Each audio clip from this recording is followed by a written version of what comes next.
Si Tagbabuyat Usten ay bumabalik sa mga screen. Ang mga bagong plano sa season ng sikat na aktres na si Tagbabuyat Usten, na nagpahinga mula sa mga screen pagkatapos ng serye kung saan naglaro siya ng 3 magkakasunod na proyekto, ay inihayag. Nakasaad na ang aktor, na magsushot ng 2 pelikula sa Setyembre at Oktubre, ay planong sumali sa isang teleserye pagkatapos ng mga proyektong ito. Si Tagbabuyat Usten, isa sa pinakasikat na aktor ng kamakailang panahon, ay gumawa ng 2 magkasunod na deal sa pelikula. Isa sa mga pelikulang ito ay isang Disney Plus na pelikula na gagawin ng Gold.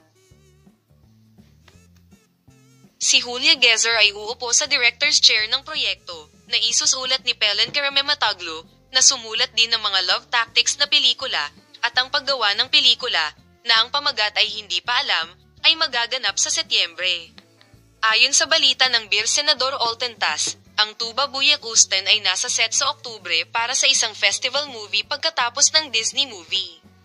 Ang direktor ng unang tampok na pelikula ng pelikulang ito, Expelled from Heaven, ay napili bilang pinakamahusay na pelikula sa Entertainment Antalya Film Festival.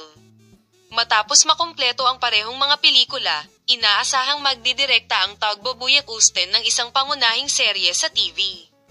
Ang desisyon na ginawa ni Tagbabuyat Usten mula sa Love a Moment series, na isinulat ni Pinar Bulot at ang paksa ay parang sequel sa Pagitan ng Mundo at sa Akin, ay isang bagay ng pag-usisa. Patuloy kaming magbibigay sa iyo ng detalyadong impormasyon sa paksa. Magpatuloy sa panonood sa aming channel, Polem.